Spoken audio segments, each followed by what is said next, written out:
Well, hey there, campers, and welcome back to a brand new episode of Camp Cryptid. I'm your host, Erica Fett, and today I am so excited to get into more campfire tales from you listeners.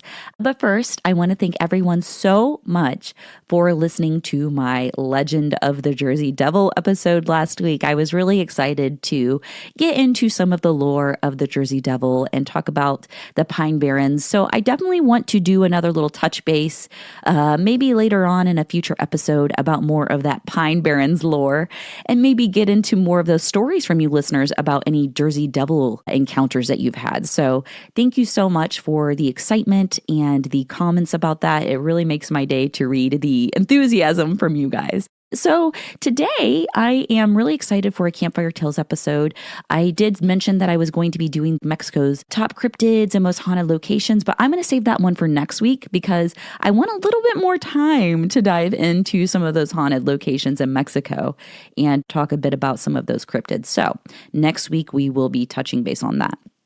But this week, I am so excited because I had so many submissions for Campfire Tales, and I'm really excited for some of these stories today. And there's kind of a theme today in all of the stories, so I'll read these and I'll see if you guys pick up on it too. So let's start with the first story from Armando. So thank you so much for sending this one in.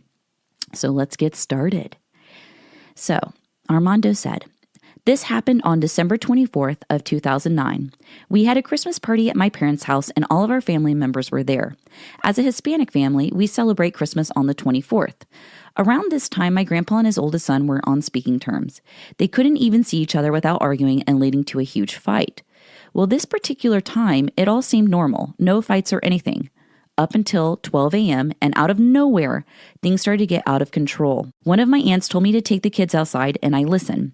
When we were in the backyard, I saw this 7 to 8 foot tall shadow in the corner of the house just standing there. It was darker than the dark and everything went quiet. I couldn't even hear the sound of the fights in the house anymore. I was too afraid to move to go check out what it was, and also I didn't want to leave the kids alone.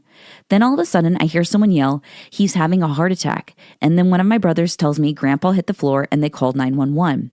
After a while, my aunt tells me she's taking the kids home since no one is going to be there, and I told her if I can come with her, and she said yes. Later on that night, I told her what I saw, and she believed me. She told me that whatever that thing was, it was evil, and I believe her. I told her I felt so afraid, and well, I was scared. Weeks later, my grandpa said he had seen someone there that wanted to take him by force, and he didn't want to go with it. That was so creepy, and to this day, it freaks the shit out of me. Now, my grandpa has passed since then, but I do wonder what that thing was." So thanks so much, Armando, for sending that in. You know, when it comes to like evil spirits and seeing any type of shadow person, it really seems like that's kind of what that was. So I wonder if any of you listeners have had anything like that, where it was almost like you felt a presence or saw a presence and then something happened. So I'm curious to see if anyone else listening has also felt that. Also, a little disclaimer, if you hear like a little squeaking in today's episode, my dog Theo is actually sleeping right below me and I didn't have the heart to kick him out before I recorded. So if y'all hear a little snoring noise, that is my little baby Theo, and he's just a tired boy. So we're just going to let him sleep and we're going to read some stories. But yeah, that was a crazy one, Armando. So like I said, I would love to hear if any of you campers out there have also seen like a dark presence or felt like a dark energy or an entity. So super creepy. So the next story is going to be from Luke. And Luke says, "I have 2 stories. One is much more wholesome and the other quite creepy. I'll start out with the creepy one. Sometime last year, I don't remember the month, but that's not important, I encountered my sleep paralysis demon or some other creature.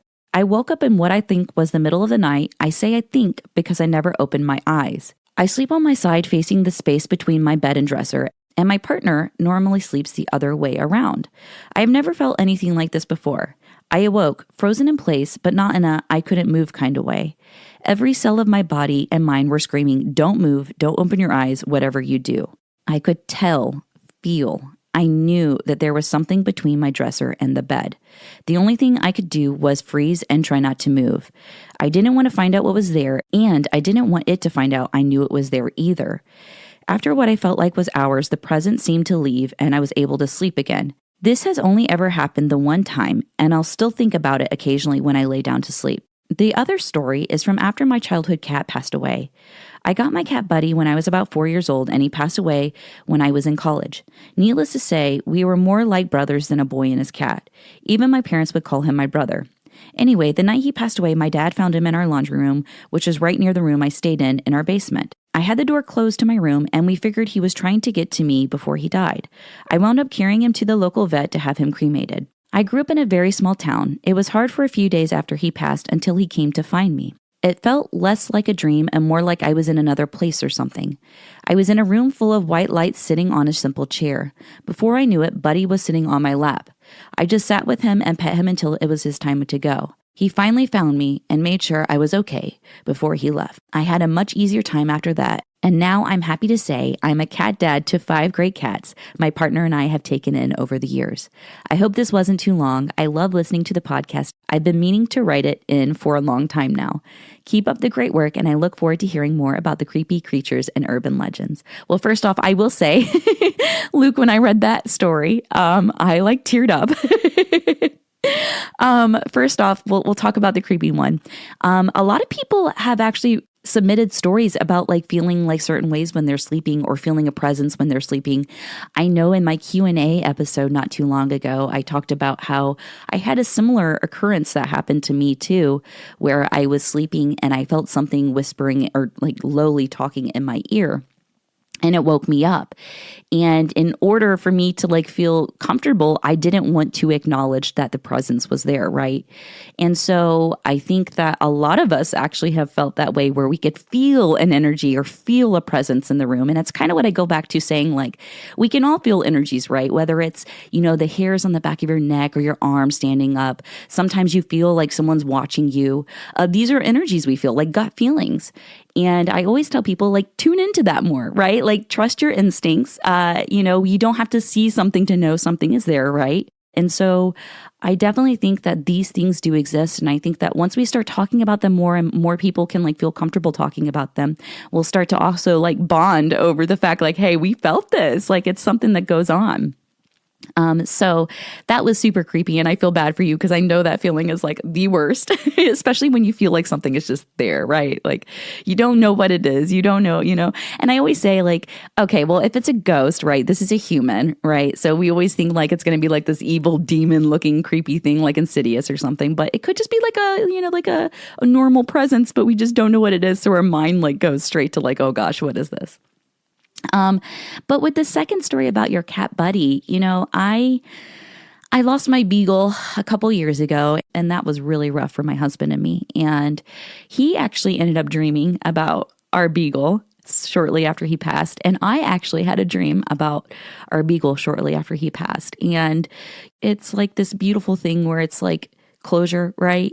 And shortly after, a week after our beagle passed, I have never seen an owl, and I always talk about how I live out in the woods, and I always go walking out at the parks, and I've never seen an owl in 10 years, right? Well, a week after he passes, I look outside, and there's this beautiful owl just sitting on our fence post, just 10 feet away. And I just it's you can just think it's a random occurrence of nature, but it's what is the probability that at that time, a week after my dog passes, I see this beautiful owl, right? And so in my mind, I'd like to think that was the universe sending this sign, right? And I'm a firm believer in if you don't pay attention to the signs, you won't see them, right? But if you pay attention to the little things, right?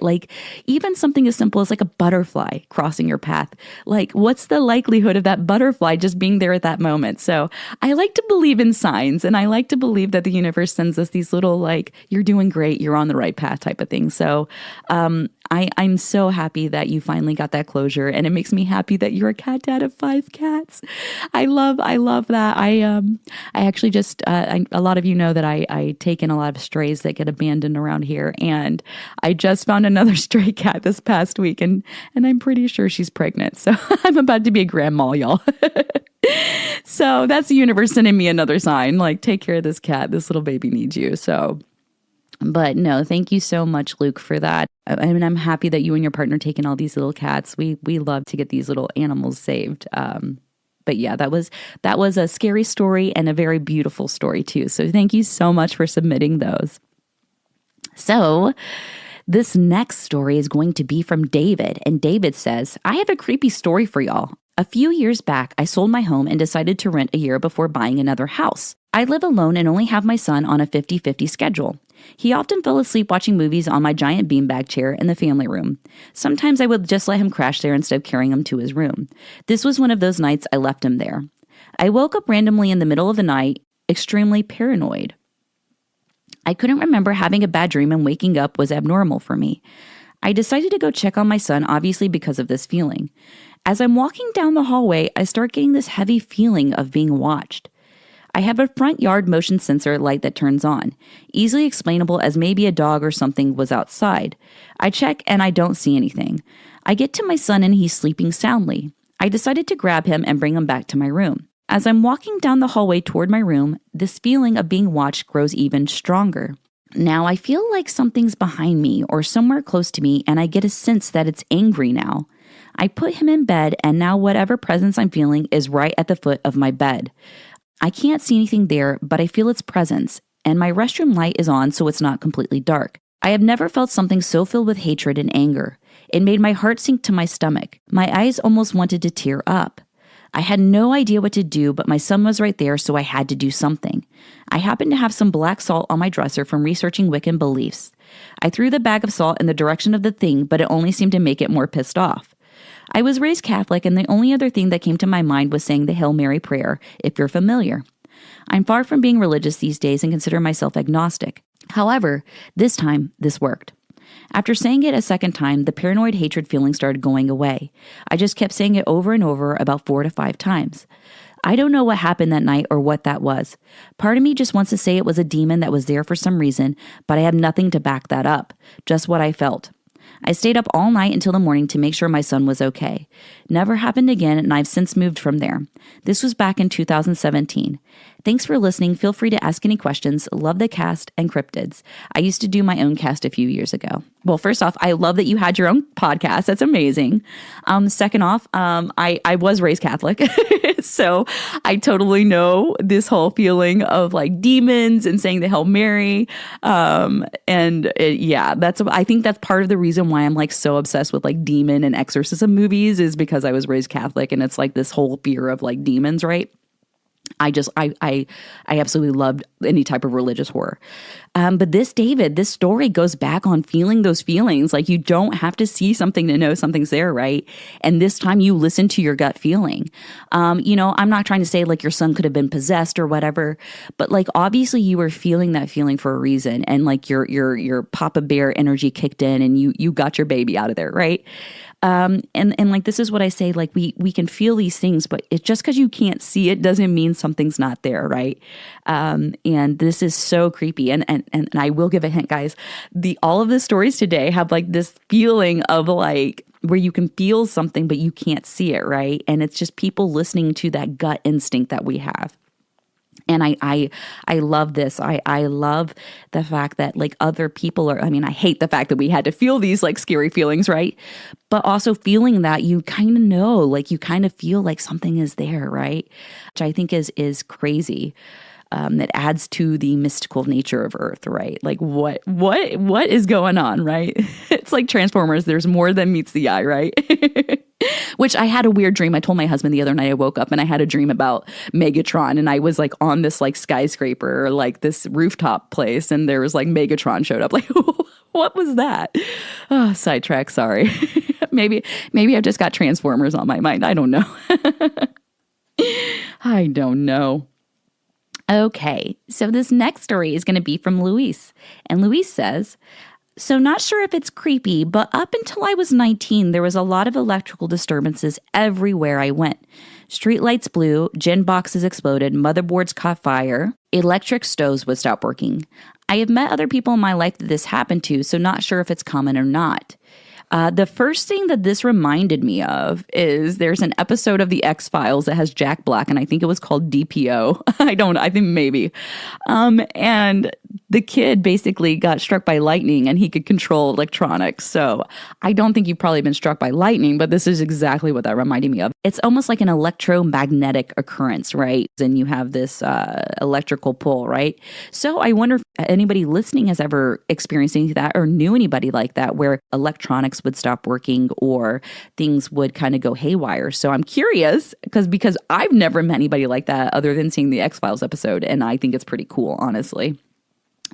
I would love to know, Luis, if you've ever done an aura reading to see your colors. And that's something I kind of almost want to recommend. I think that would be really cool if you look into that to see if there's what kind of aura surrounds you. And I don't know if anybody listening has heard of aura readings, but there's a lot of places you can go to where they can take your picture and read your auras.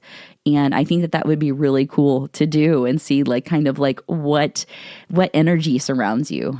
And so I always recommend go do these aura readings. I think they're really cool. It's just something that kind of brings you closer to this kind of mystical side of things, right? Because I think it's cool to be rational. Absolutely, right? We have to be rational. But I think there's a sense where we should always be kind of curious too. And I think that that's the beautiful thing about humans is that we're curious. And out of our curiosity has spawned so many great inventions and so many great things that have helped us advance as humans. So never lose that curiosity, right? We got to stay curious. And it's like the yin and the yang of Mulder and Scully, right? I think it's cool to be curious. Also have a rational back, a little rational backing. But, it's fun. It's fun to go on adventures and be curious. So thank you so much, Luis. I hope somebody writes in and lets me know if they have any electromagnetic occurrences that happen or they know anybody that's happened to. That's super cool. I wish that I could control electronics or had an effect of that. But maybe you're just a super energetic being or an energy vampire. That's another topic for another day. So my last story is going to be from Kevin, and it's more of a question. And I had to put this one in there because it has to do with Bigfoot. So Kevin asked, have you ever checked out the story on Ape Canyon on Mount St. Helens or President Teddy Roosevelt's goblin story from his book Wilderness Hunter? And what I will say to that, Kevin, is those two stories of Ape Canyon and what President Roosevelt wrote in his book Wilderness Hunter are actually two of my favorite Bigfoot stories ever. I actually own, I think, one of the first prints of Wilderness Hunter. I bought it, years ago.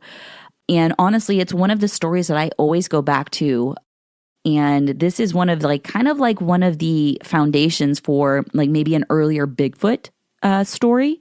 They honestly don't know what caused it. They don't know what the two footprints were. But it's one of the stories that a lot of people link to Bigfoot sightings because it was in the middle of the wilderness and it was a creature that no one had ever encountered before. So that is one of my favorite stories. And also, I think that I can link the book Wilderness Hunter for y'all to check out to read for free. So I'll make sure I post that book link in the Reddit. And I actually also think it's already in the Reddit from a while ago. But I'll repost it for y'all so if you want to check it out. Now, Ape Canyon is also a Bigfoot story and is also one of my favorites. That is one of the spots where a lot of people actually still go to look for Bigfoot. And there's a lot of wildlife around there. And it is supposedly a hub for Sasquatch. So we love it. I need to go there. I honestly, I would just like to go live off the grid for a month. And just take a GoPro, right? Give me a bunch of SD cards, a GoPro, and I will find proof of Bigfoot or I will be eaten by cougars. One of the two, right? Or in my mind, I just become a wilderness lady and all the giant cats are my friends. And that's me being naive in my mind that I'm going to go there and I'm just going to befriend all of these animals. But yeah, thank you so much, Kevin. Like I said, I'll make sure to post that little book snippet of the Wilderness Hunter and I'll post it in Reddit for everybody so you guys can check it out too if you haven't read that. But it's a very interesting story and it does make you kind of rub your chin and say, interesting. What could this thing be, right? So I love stories like that. And honestly, like I went on a big kick when I first started podcasting of like going through and trying to find like the oldest accounts and books that had some kind of snippets of like weird animals. And so that was like my favorite thing to do is find these old books. And so when I found Wilderness Hunter, I was like, yes. So yeah.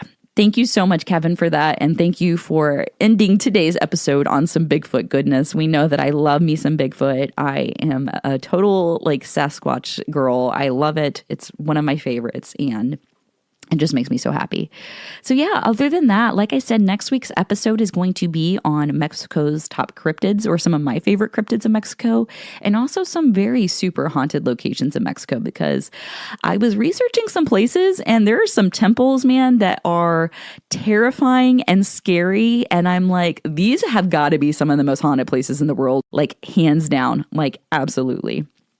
So I cannot wait to get into that more. And that's another reason too. I was like, I kind of need another week to keep going on this goodness.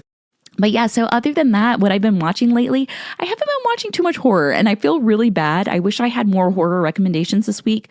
But the only thing I have been watching that's like horror, I guess kind of lightly, is Dexter. I've been rewatching Dexter again. And I don't think that The Bear House of the Dragon counts. So, but I have been watching The Bear and it makes me hungry like every day. So, but yeah, like I said, next week is going to be Mexico's top cryptids and most haunted locations. So I can't wait to bring that to y'all. And then I'm going to have patrons give me a little roundup on what they'd like to see as the next cryptid episode at the end of this month. Because I can't believe it's already July. Oh my goodness. Like that is so wild to me. What is time? I feel like someone's punking us, right? Like I feel like time is like just fast forwarded and I just don't like it, but it's okay. Like I said, I need it in slow-mo. I need someone to press like pause so I can like enjoy 2024, right? But yeah, so other than that, I'm really excited for next week's episode. And in the meantime, if y'all like what you're hearing and you don't mind my episodes, make sure to go leave me a review on Spotify or Apple. It makes my day to see that y'all enjoy the show. Or if you hate it, let me know you hate it. And then also don't forget to submit your own campfire tales. If one of these stories today resonated with you and you also feel like something similar happened, I want to hear all about it. Let's all bond over these stories. Make sure to go to campcryptidpod.com. There is a little contact section where you can submit your story. And yeah, in the meantime, if y'all have any questions or you like what you're hearing, make sure to go subscribe to YouTube. I do post these videos on YouTube and I am working on getting more video content. I know, but right now I got my pregnant cat in my room. So one of these days, y'all, I'll have my studio back and I'll do my video episodes. But yeah, I hope y'all are having a great week so far and happy July. I am super excited for the summer and excited for all these cryptid episodes coming up and got some cool things lined up for y'all and I can't wait. So yeah, have a great rest of your week, campers, and thanks so much for listening. And until next time, take care.